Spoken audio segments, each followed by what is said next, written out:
चलो देखो इधर हम लोग पढ़ रहे थे गुरुत्वाकर्षण। क्या पढ़ रहे थे? गुरुत्वाकर्षण।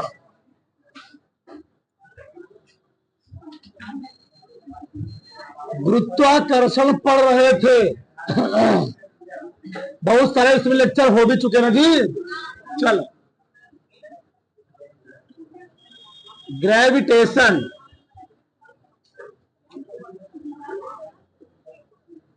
ठीक, तो हम किसी उपग्रह की गुरुत्वीय स्थिति ऊर्जा कैलकुलेट कर चुके थे। आगे ना लो, पलायन वेग। पलायन वेग,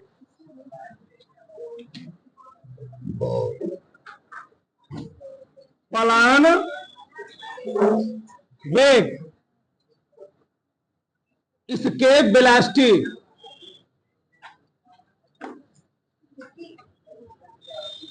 एस्केप वेलोसिटी, पलायन वेग। समझो पलायन वेग होता क्या है। ठीक,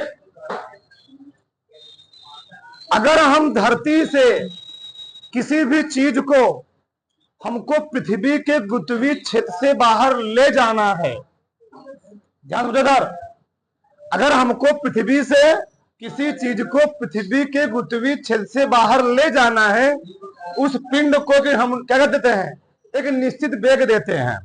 जिसे कहूँ क्या होता है, पिंड पृथ्वी के ग्रेविटी क्षेत्र से क्या होता है, बाहर चला जाता है। अगर उससे स्पीड कम हुआ तो भी नहीं जाएगा, ज्यादा हुआ तो मान लो कोई दिक्कत नहीं है। ठीक, से मान लो, समझो बहुत हम डीपली समझते हैं। जैसे मान लो अगर कोई धरती से किसी उपग्रह को स्पेस में भेजना, लॉन्च भेजना है, अगर मान लो हमने इस उपग्रह को भेज दिया 5.4 किलोमीटर पर सेकेंड, या कुछ ऊंचाई तक जाएगा, लेकिन पृथ्वी की ग्रेविटी कुछ ऊंचाई पर जाने के बाद फिर क्या देती है, लौट करके चला आएगा।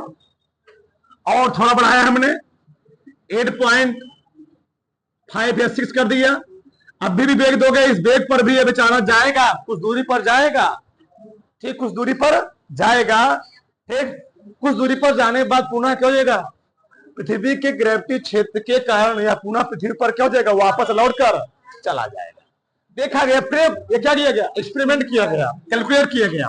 मान लो हमने कर दिया कितना, 7.9, कितना कर दीजिए। अभी मैंने यहाँ बहुत ज्यादा ले लिया था, 6 पर मान कितना लिया था, यहाँ पर 6 ले लिया, तभी क्या लोड करके चला आएगा।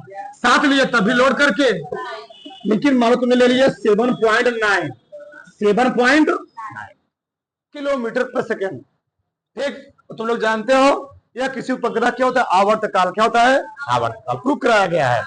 यानी इस स्पीड से मैं अगर किसी उपग्रह को भेज दूंगा तो क्या होगा, वह पृथ्वी के गुरुत्वीय क्षेत्र में आएगा नहीं, बल्कि वह पृथ्वी के साथ साथ क्या करेगा, चक्कर लगाने लगे। लेकिन पृथ्वी के साथ इस स्पीड पर वह पृथ्वी के साथ चक्कर लगाएगा, तो पृथ्वी के साथ चक्कर लगा रहा है, यानी अभी भी पृथ्वी ग्रेविटी क्षेत्र के अंदर है ना जी। अगर पृथ्वी के साथ साथ चक्कर लगा, अभी तो क्या है, अभी वह पृथ्वी ग्रेविटी क्षेत्र के अंदर ही है, तभी वह पृथ्वी पर क्या कर रहा है, चक्कर लगा रहा है। लेकिन हमको उस उपग्रह को पृथ्वी के ग्रेविटी क्षेत्र से बाहर भेजना है, उसके लिए एक वेग डिसाइड किया गया। उस वेग का मान होता है 11.2 किलोमीटर प्रति सेकेंड। यानी अगर धरती से किसी भी चीज को हमको भेजना हो, वह पुनः धरती पर लौट कर ना आए, उस चीज को, उस उपग्रह को, उस रॉकेट को हमारे द्वारा कितना वेग देना पड़ेगा, 11.2 किलोमीटर प्रति सेकेंड। यानी वह उपग्रह 1 सेकंड में कितना जाना चाहिए, कितना, 1 सेकंड में 11 किलोमीटर, समझ लो, समथिंग में 11 किलोमीटर। सोचो 1 सेकंड में 11 किलोमीटर जाएगा, तभी वह पृथ्वी ग्रेविटी क्षेत्र से क्या हो पाएगा, बाहर जा पाएगा। कम हुआ तब क्या हो जाएगा, वह पुनः पृथ्वी पर लौट करके चला आएगा। यानी तो परिभाषा क्या बना, किसी उपग्रह को दिया गया वह न्यूनतम वेग, किसी उपग्रह को दिया गया वह न्यूनतम वेग जिसके कारण वह पृथ्वी के गुरुत्वीय क्षेत्र को पार कर जाए और पुनः कभी भी पृथ्वी पर वापस लौट कर ना आए। उपग्रह को या पिंड को दिया गया यह वेग क्या कहलाता है? पलायन वेग कहलाता है। होता नहीं, किसी का दिल बहुत ज्यादा टूट गया तो क्या होता है? भाग जाता है, तो चला गया कहीं ट्रक के नीचे, कहीं उधर चला गया, तो वही दिल टूट जाता है, इसका क्या होता है? उसको क्या कहता है? पलायन कर जाता है। भाषा में आई ना? लिखो समय परिभाषा में, लिखो समय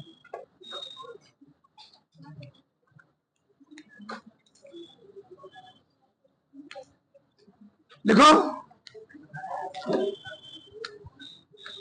किसी उपग्रह को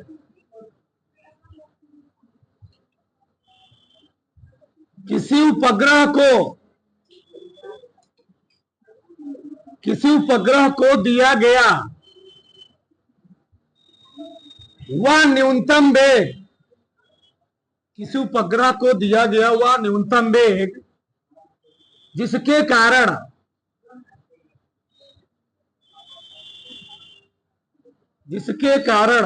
किसी उपग्रह को दिया गया वह न्यूनतम वेग जिसके कारण वह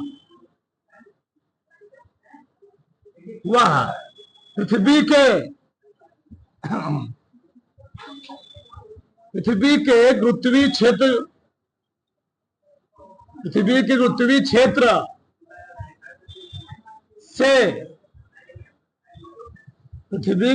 क्षेत्र से बाहर निकल जाए और पृथ्वी पर पुनः वापस लौटकर ना आए, और पृथ्वी पर पुनः वापस लौटकर ना आए,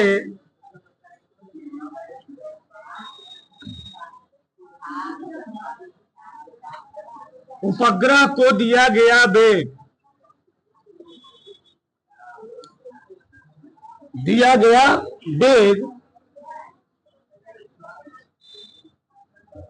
पलायन वेग कहलाता है। पलायन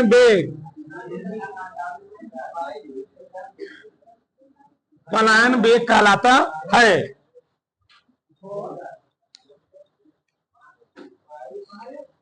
ठीक है ना? इसी को तुम ऐसे लिख सकते हो, उपग्रह के स्थान पर हम पिंड भी लिख सकते हैं जी, सही है ना? किसी पिंड को पृथ्वी तल से दिया गया वह वेग जिसके कारण पिंड पृथ्वी के गुरुत्वीय क्षेत्र से बाहर चला जाए और पृथ्वी पर कभी वापस लौटकर ना आए, पिंड को दिया गया वेग क्या कहलाता है? पलायन वेग। ये भी लिख लो अथवा करके, अथवा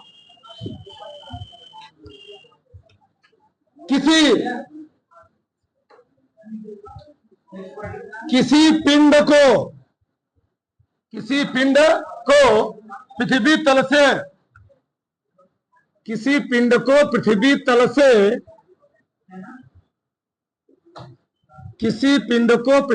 तल से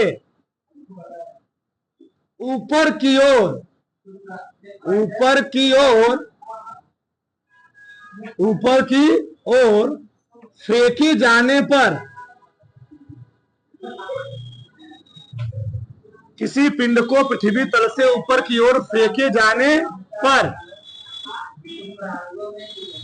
वह पृथ्वी के गुरुत्वीय क्षेत्र से बाहर चला जाए, वह पृथ्वी के गुरुत्वीय क्षेत्र से बाहर, वह पृथ्वी गुरुत्वीय क्षेत्र से बाहर चला जाए और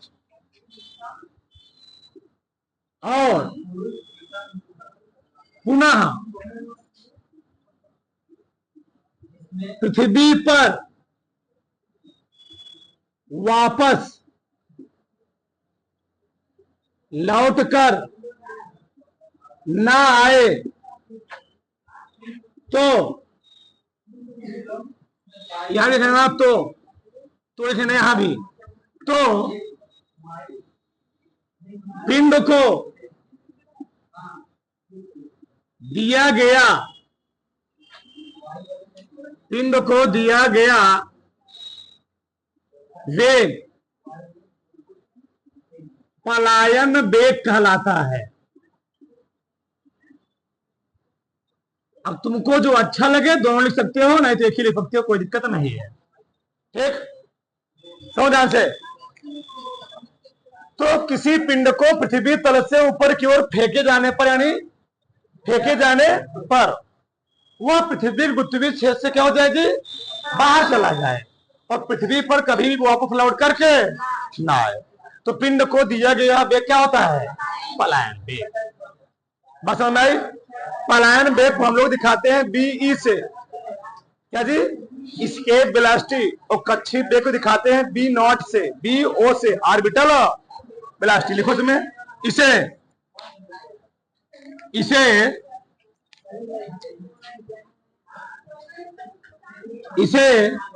वीई से, इसे बीई से प्रदर्शित करते हैं, इसे बीई से प्रदर्शित करते, सही है ना, उतार लो।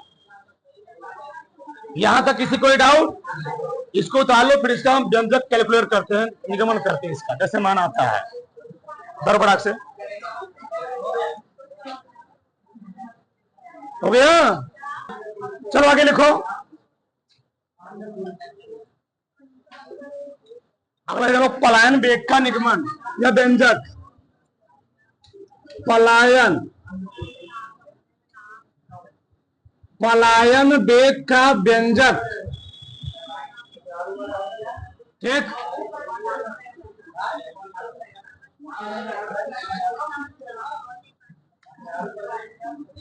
लेना एक्सप्रेशन,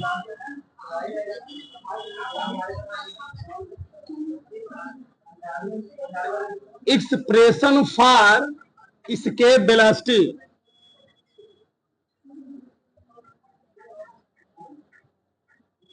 इसके वेलोसिटी, समझो ना, समझो, सबका ध्यान करो, एकदम आराम समझेंगे, और जहां ना समझना है तुरंत बोलना फटाक से।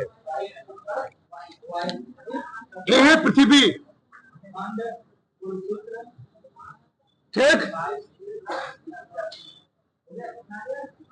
चलो, इसका कोई त्रिज्या होगा, त्रिज्या हमने क्या मान लिया, इसका कोई मास होगा, यमी, mass of earth, mass of पृथ्वी का द्रव्यमान, radius of earth, radius of पृथ्वी की, जौन उपग्रह तुम भेज रहे हो, जौन पिंडवा भेज रहे हो, वह पृथ्वी के ग्रेविटी क्षेत्र में, कि पृथ्वी ग्रेविटी क्षेत्र से बाहर भेजना है, पृथ्वी से हमको ग्रेविटी क्षेत्र से बाहर भेजना है। ये पेनवा फेंक दिया, पेनवा फेंकने बाद कहां चला गई, क्यों आया, पृथ्वी प्रत्येक वस्तु को अपने सेंटर क्यों कर रही है, खींच रही है, इसलिए कहां चला रहा है जी, और खींच क्यों रही है, इसका मेरिजन क्या है। हमने बताया था स्टार्टिंग में, पृथ्वी के निर्माण के समय हमारे पृथ्वी पर जो पेड़ पौधे थे, जो डायनासोर थे, वो सभी इतने पेड़ पौधों की विशाल मात्रा थी। जब उल्का पिंड गिरा, तो जब हमारी धरती निर्माण हो रहा था, ठीक, तो जो पेड़ पौधे थे, जो जानवर थे, सब क्या हो गए, वो सब इतना टेम्परेचर का, हाईली टेम्परेचर के कारण सब कहां चले गए, पृथ्वी के सेंटर में। और पृथ्वी के सेंटर में इतना मात्रा में लिक्विड जमा हो गया, लिक्विड जमा होने से तुम लोग जानते हो पृथ्वी इतना तेज से गति कर रही है, ठीक, पृथ्वी इतना स्पीड से गति कर रही है, तो स्पीड से गति करने के उसमें क्या होती है, एक संवहन करंट फ्लो लगती है, संवहन धारा। और जब किसी चीज में धारा का फ्लो होने लगती है, तो चीज करता क्या है, चीजों को अपने क्या करता है, अटैक करने लगता है। इतना टेम्परेचर है वो, तुम लोग जानते हो जब पृथ्वी का तापमान बढ़ जाता है, तो जहां पृथ्वी क्या होती है, पतली होती है, वहां क्या होती है, ब्रेक डाउन कर जाती है, उसको कहते हैं ज्वालामुखी विस्फोट। तो जो ज्वालामुखी विस्फोट है, क्यों, इतना अंदर टेम्परेचर है, इतना टेम्परेचर बहुत ज्यादा हाई है, पृथ्वी इतना तेज से मूव कर रही है, उसके मूवमेंट कारण जो लिक्विड है, मैग्मा है, उसको हम लोग कहते हैं क्या, मैग्मा, वो क्या होता है, उसमें धाराएं बहने लगती है, जैसे कौन कहती है, पृथ्वी प्रत्येक वस्तु करती अपनी ओर आकर्षित करने लगती है। ठीक, तो यहाँ पर कि हमको पिंड को पृथ्वी के गुरुत्वीय क्षेत्र से बाहर भेजना है, ठीक है ना। इसका मास कितना में मान लिया, यम। ऊंचाई तो कोई अनंत पर भेजना ना जी, ऊंचाई तो कोई मान लो कुछ है कि नहीं है, कोई दिक्कत नहीं है। चल, कितना ऊंचाई मान लिया मैंने, ये ऊंचाई पर, सही है ना। तो यहां से यहां दूर कितना हुआ, आर। यहां से यहां कितना हुआ, यच।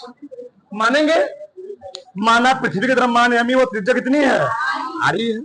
समझ ध्यान से, और जहां ना समझ तुरंत चिल्लाना फटाक से।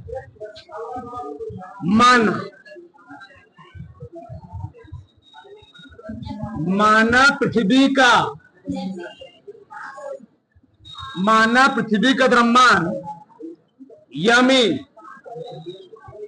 वह त्रिज्या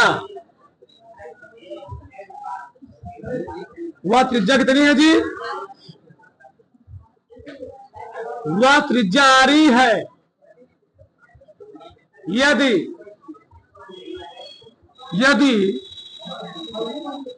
यम द्रव्यमान के पिंड को, यदि यम द्रव्यमान के पिंड को पृथ्वी तल से वी वेग से क्या किया जाता है, फेंका जाता है, प्रक्षेपित किया जाता है। फेंका तो सही रहेगा, फेंका जाता है। तो अब थोड़ा समझो, यहां पर लॉजिकल चीज है। अगर हम किसी चीज को पृथ्वी तल से भेजते हैं या फेंकते हैं, तो उस पिंड में एक वेग होगा। तो वेग के कारण उस पिंड में जो ऊर्जा उत्पन्न होगी उसको हम लोग कहेंगे गतिज ऊर्जा। क्या बोलेंगे, गतिज ऊर्जा। वह पिंड एक गति के कारण क्या करेगा, गति करेगा ना, पलायन वेग उसका नाम है। तो जो गति कर रहा है उस गति के उसमें कौन ऊर्जा उत्पन्न होगी, गतिज ऊर्जा। कौन जी, गतिज ऊर्जा। क्योंकि हम उपग्रह भेज रहे हैं, वह पृथ्वी के गुरुत्वीय क्षेत्र से बाहर भेज रहे हैं, ठीक। तो उसके कारण उसमें एक ऊर्जा और होगी, उसको हम लोग कहेंगे गुरुत्वीय स्थितिज ऊर्जा, जिसे पढ़ा दिया गया है, गुरुत्वीय स्थितिज ऊर्जा, सही ना। ठीक, तो किसी पिंड को अनंत से पृथ्वी के गुरुत्वीय क्षेत्र के अंदर लाने में किए गए कार्य को हम लोग कहते क्या है, उस पिंड की गुरुत्वीय स्थितिज। तो उस पिंड में दो ऊर्जा होगी, एक तो गुरुत्वीय ऊर्जा, एक उसमें वेग है, वेग का कौन ऊर्जा होगी, गतिज ऊर्जा।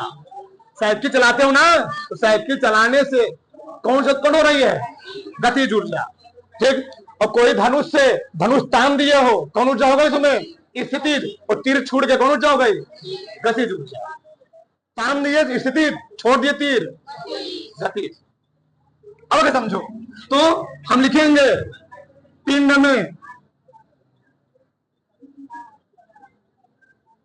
में या पिंड की गुरुत्वीय स्थितिज ऊर्जा। और गुरुत्वीय स्थिति ऊर्जा का फार्मूला लिखवाया गया है, यू बराबर क्या लिखवाएगा, बोलो फटाक से, माइनस जी यम बटे आर ई। समीकरण क्या हुआ ये, फर्स्ट। दूसरा, पिंड की गतिज ऊर्जा, कौन जी, पिंड की गतिज ऊर्जा। गति ऊर्जा क्या होगी, फिर बताएंगे, दोनों समझाएंगे। उसको हम लोग बोलते हैं काइनेटिक एनर्जी। क्या बोलेंगे जी, काइनेटिक। तो गति ऊर्जा फार्मूला क्या होता है, 1/2 यम। और कौन वेग है, पलायन वेग। किसे लिखोगे इसको, समीकरण तो समझो हो थोड़ा। ये बताओ, हमने बोला था अगर गुरुत्वीय स्थितिज ऊर्जा है क्या, वह पिंड अनंत पर था, वह पिंड पृथ्वी गुरुत्वीय क्षेत्र में आना नहीं चाह रहा था, लेकिन हम उस पिंड को जबरदस्ती पृथ्वी को उत्तरी क्षेत्र में लाना चाह रहे थे, तो हमारे द्वारा उस पिंड पर एक काम किया जा रहा था, और काम के कारण फिजिक्स में क्या आता है, जहां पर हम लोग किसी पिंड पर काम करते हैं वहां पर क्या आता है, माइनस। अब बताओ, लेकिन हम लोग यहाँ पर पिंड को पृथ्वी तल से ऊपर भेज रहे हैं, तो काम तो किया जाएगा, लेकिन नेगेटिव नहीं, क्या होगा वो। बच्चा घर से स्कूल जाते समय तुमको उस पर काम करना पड़ेगा, लेकिन जैसे स्कूल छुट्टी होगी बच्चा क्या सोचेगा, कितना हम जल्दी भाग दे, कितना हमारी बस ले चले वो घर पर, क्या वहां काम करना पड़ेगा। लेकिन सुबह जाते समय छोटा बच्चा, उस पर काम करना पड़ेगा, लेबिन चूस टाफी देना पड़ेगा, लेकिन आते समय अरे बच्चा सोचेगा क्या करें, भाग जाए। वही चीज है, यानी ले आते समय जो ऊर्जा होगी क्या होगी, माइनस में, और भेजते समय क्या होगी, प्लस में। ये बात समझ पाए हो ना। ठीक, अब होता क्या है, किसी पिंड की, कोई पिंड हो, अगर वह अनंत पर जा रहा है, तो अनंत पर किसी पिंड की जो टोटल एनर्जी होती है कितना होती है, शून्य होती है। कितना होती है, शून्य, जीरो होती है। ठीक, यहां मैं लिखूंगा किसी पिंड की,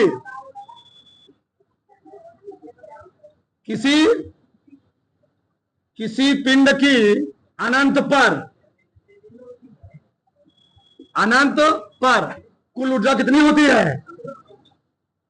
कुल ऊर्जा कितना होती है जी, शून्य होती है। ठीक है ना। अब कुल ऊर्जा शून्य मतलब क्या है, यानी टोटल एनर्जी ई बराबर क्या होगा, जीरो। क्या होगा जी, अब बताओ टोटल एनर्जी कितना है, पहले इसको लिखो, ई का मान कितना है, यू प्लस क्या लिखोगे, और इसका मान किसके बराबर आएगा, थोड़ा मैं इसको इधर लिखूंगा तो आएगा नहीं। ई बराबर यू प्लस के बराबर क्या होगा जी, जीरो। अब बताओ यू का मान कितना है, रखो वही रखो, कोई दिक्कत नहीं। क्या आगे बताओ, minus G M E M बटे आर ई प्लस के का मान कितना है, 1/2 एम बी स्क्वायर बराबर, गए उधर ना, क्या हो जाएगा, प्लस हो जाएगा, 1/2 एम बी स्क्वायर बराबर जी एम ई एम बटे आर ई।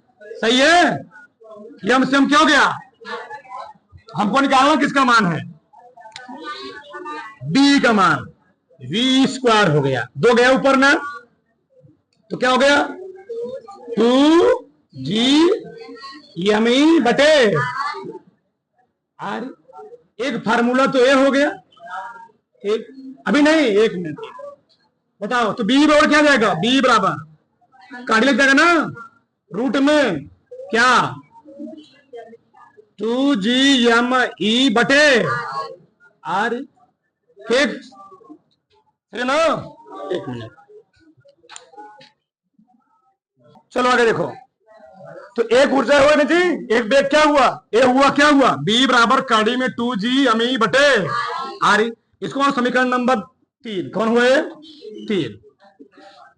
अब आगे देखो, हम लोग जानते हैं जी एम ई बराबर क्या होता है, जी आर ई का स्क्वायर। क्या होता है, जी आर ई का, इधर लिखो, देखो लिखोगे, क्योंकि जी एम ई बराबर क्या होता है, जी आर ई का, तो जी एम ई का स्थान पे जी आर ई इसको लिख सकता हूं ना, बताओ क्या आएगा, तो वी ई बराबर 2 गुणे क्या लिखोगे, जी आर ई का स्क्वायर बटे आर ई, आर ई सारी क्या हो गया, तो बताओ बी का मान क्या निकला, कड़ी में 2g r, ये आ गया पलायन वेग का फार्मूला। क्या क्या हो जी, आर ई की स्क्वायर है बटे क्या है, आर ई। ठीक, ये नीचे ध्यान रहे, ई जो लिखा गया नीचे है, एकदम नीचे पैर में ध्यान रहे, ऊपर मत देना, पूर्ण चौपट कर दो तुम लोग। बताओ फार्मूला क्या है जी, बी बराबर कड़ी में 2g, इसका मैं मान निकाल दो, देखो यार मान निकाल दे रहा हूं मैं, कितना मान होता है देखो जरा, बताओ तो देखो, बी बराबर फार्मूला क्या निकला, कड़ी में 2g आर। बताओ 2 गुणे पृथ्वी पर गुरुत्वीय त्वरण का मान कितना होता है, 9.8, पृथ्वी की त्रिज्या जानते हो ना, 6400 किलोमीटर। मीटर में चेंज करोगे कितना आता है? 6.4, 10 पावर लिख दे रहा हूं मैं। जी का मान जानते हो 9.8 मीटर में है स्क्वायर। आर का मान देता हूं तो 6400 किलोमीटर। कितना होता है जी? पृथ्वी त्रिज्या होती है, तो मीटर में क्या हो जाएगी? 6.4 गुणे 10 घाते 6 मीटर। अब देखो इधर, इसको गुणा करो, ठीक? चलो, 2 चौके 8, 2 छंग 12, 9.8 10 खाते 6, ठीक? इसके समय गुणा करोगे 12 नवैया 108, 12 नवैया 108। इसको गुणा करोगे तो समथिंग में आएगा 125.4। जाग घर पर हल करना, ठीक? अब बताओ 11 का वर्गमूल कितना होता है? 11 का वर्ग कितना होता है? 11 के नाम में 125 समथिंग गुणा करो तो नहीं आएगा समथिंग करो। बताओ, अगर 11 का वर्ग हुआ 121 तो 11.2 का वर्ग करोगे 6 समथिंग आ जाएगा, तो आ जाएगा 11.2। 6 है ना? 6 है ना जी? क्या होगा? 3। ये आ गया मीटर प्रति सेकेंड, यानी 11.2। ये मीटर है, 10 मीटर है, क्या जाएगा? किलोमीटर प्रति। लिखा था मैं, कैलकुलेट किया था ना कितना। यानी इसका मतलब क्या है? अगर हमको पृथ्वी तल से किसी चीज को ऊपर फेंकना है, वह पृथ्वी पर पुनः लौटकर ना आए, तो हमको पृथ्वी तल से उस पिंड को कितना वेग देना पड़ेगा? 11.2। इससे कम नहीं होना। इसीलिए जब कोई चीज धरती से लॉन्च किया जाता है तो एक साइंटिस्ट नहीं बैठते हैं, कई साइंटिस्ट लाइन लगा के बैठे होते, कंप्यूटर पर ध्यान दिए होते हैं। कोई चीज क्या होने पाए दिक्कत, एक एक चीज पर क्या किया जाता है? केयर किया जाता है। अगर एक को लापरवाही हुआ तो पूरा 2900 करोड़ 3200 करोड़ पूरा क्या हो गया? बर्बाद, एक सेकंड में। एक समझ रहे हो ना? अगला लिखो, चलो अगला ही ना लो। पलायन वेग,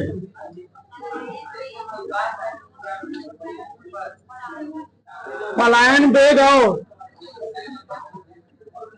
कक्षीय वेग में संबंध। कक्षीय वेग में संबंध, बोलो मत। बहुत बार पूछा गया, ध्यान रहे, कई बार। ऑब्जेक्टिव पूछ लेगा, ऐसे पूछ लेगा। एक relation between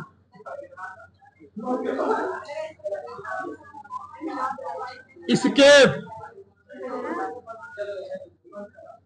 and orbital velocity, orbital velocity, ठीक? रिलेशन बिटवीन escape, ESCAP ना जी, escape and orbital velocity। देखो समझो, समझो इधर, सबका ध्यान इधर। यदि यदि तो मैं लिखता हूं तो समझता हूं, यदि पृथ्वी का, लिखना नहीं अभी, यदि पृथ्वी का द्रव्यमान यानी वह त्रिज्या आरी है, ठीक? तो समझो, किसी पिंड का कक्षीय वेग डिराइव करवाया गया है। पहले लिखते हैं पलायन वेग। किसी पिंड का पलायन वेग, किसी पिंड का कौन सा वेग जी? अभी मैं डिराइव करवाया। पलायन वेग क्या होता? फार्मूला v बराबर कड़ी में 2GRE, समीकरण नंबर 1। सही है? और किसी पिंड का कक्षीय वेग क्या होता है जी, रिप्रूव करवाया गया है। किसी पिंड का ठीक ऑर्बिटल वेलोसिटी क्या होता है, बी नॉट बराबर क्या, कड़ी में जी आर ई, लास्ट में प्रूव करवा के देखो उसको चेंज करके, सही है ना। अब देखो हमको बी और बी नॉट में निकालना क्या है संबंध, संबंध कब निकलेगा, जब दोनों हमको क्या करेंगे, भाग करेगा जी। समीकरण 1 में समीकरण 2 कर दो, भाग दे दो। समीकरण 1 में किससे, समीकरण 2 से करने पर, भाग देने पर, तो क्या हो जाएगा, वी बटे बी नॉट। सबका ध्यान इधर, बी बटे बी नॉट, बी की मान कितना है जी, 2GRE, उसका मान कितना है, GRE। इसको मैं क्या ऐसे लिख सकता हूं, बी बटे बी नॉट बराबर कड़ी में 2 गुणे कड़ी में GRE बटे कड़ी में GR। सही गलत, सही। ये दोनों क्या हो गए, कट गए, क्या निकला,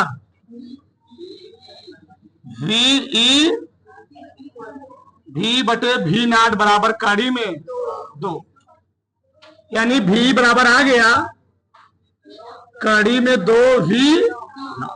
बहुत बार पूछा गया है, यानी किसी पिंड का जो पलायन वेग होता है, ये तो सबको समझ में आएगा जी, इसमें तो किसी को कोई डर नहीं होगा, बस भाग देना था, कट गया।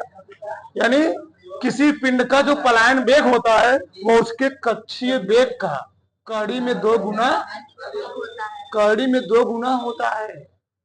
यानी पलायन वेग का मान जो होता है वह किसी पिंड के कक्षीय वेग से कितना ज्यादा होता है, कड़ी में 2 गुना ज्यादा होता है। या कड़ी में 2 मान कितना होता है, 1.41 ना जी।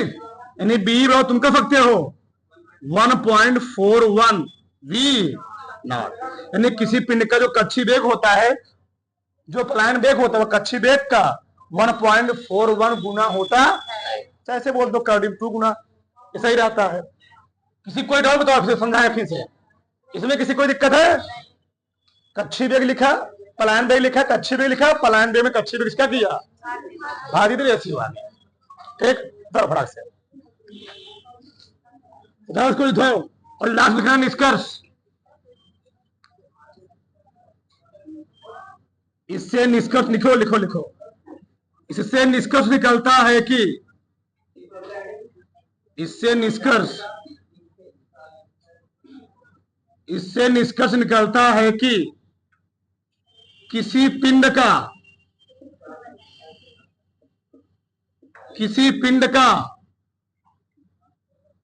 पलायन वेग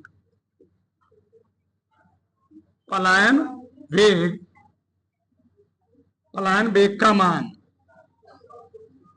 किसी पिंड के पलायन वेग का मान उसके कक्षीय वेग के मान का क्या गुना, कड़ी में 2 गुना होता है, 2 गुना होता है। बताओ फटाक से, ठीक। यहां तक किसी कोई दिक्कत नहीं होनी चाहिए।